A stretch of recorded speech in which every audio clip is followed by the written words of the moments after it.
Today we will see very interesting problem. There are the two poles exactly placed at the opposite side of the road. Okay, this is the road at centrally blue color. There are the two poles placed at the exactly opposite side of the road. Okay, and there's a point between the two poles. Let's take this point as M. Okay, so this is the point between the two poles. If you look from the point M, the first pole elevation angle is 60 degrees.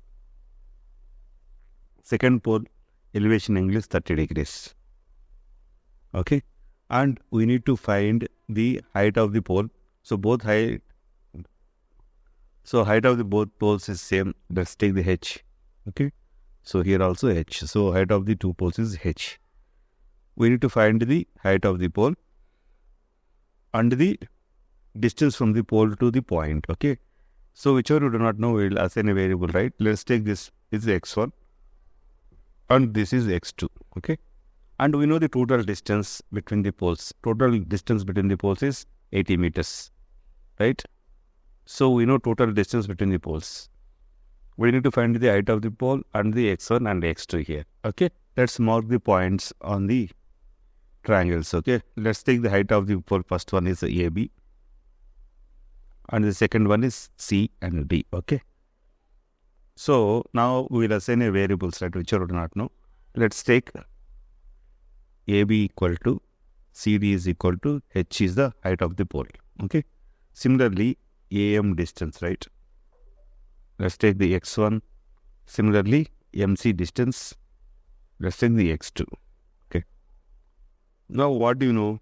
Total distance AC we know, right? That is the sum of the two, right? Like AM plus MC, right? So we know first equation is x1 plus x2 is equal to 80 meters. Let's take this is the equation number 1. Let's take the triangle BAM. Okay, if you take this triangle and if you write for the tan theta, so it will cover the two sides whichever we know or we are trying to find out. That is x1 and h, right? If you take tan 60 here, it covers the opposite side h and the x1 it covers, right? So here we can write the tan 60 equal to opposite side. What is the opposite side? Is the AB, right? What is the AB we have taken is the h, right? hy. So adjacent side is the x1. So it is the x1. Okay. What is the tan 60 is the root 3, right? So root 3 equal to h by x1. Okay. Let's take this is the equation number 2. Similarly, if you take the triangle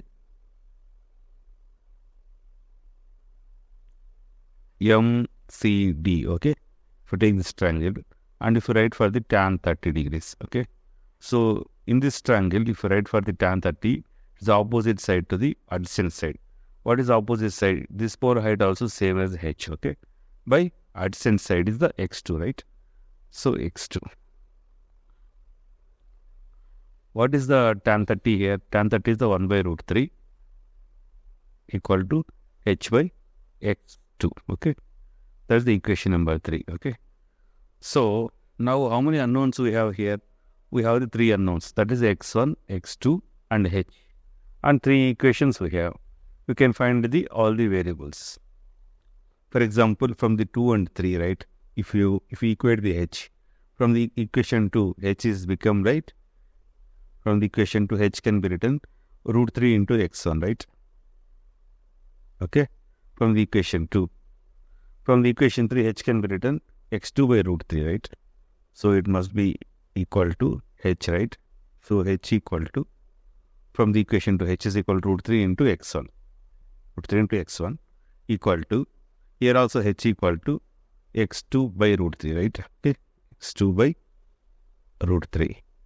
Okay, if you from these two equalities, you can write that root 3 into root 3, if you multiply, it's become 3, right?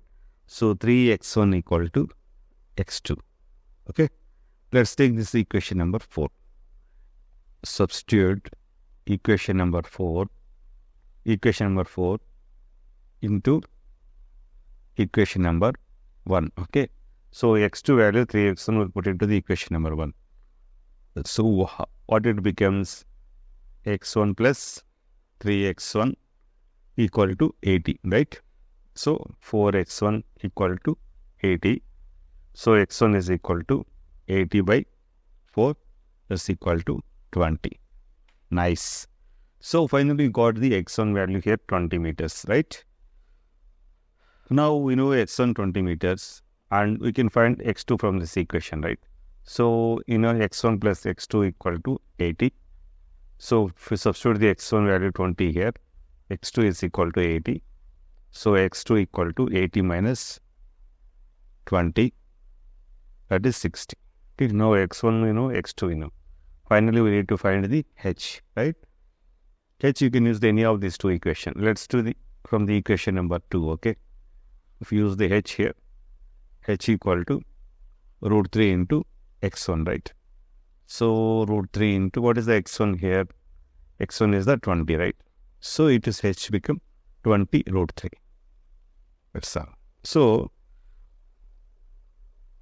now we know the x1 is 20 here and x2 is 60 here and h is the 20 root 3 here. Okay. So if we simply use the tan 60 and tan 30, we found the height of the pole and the distance between point and the pole. Thank you for watching. If you have any questions, write in the comment section. Please like and share and subscribe to my channel. Thank you.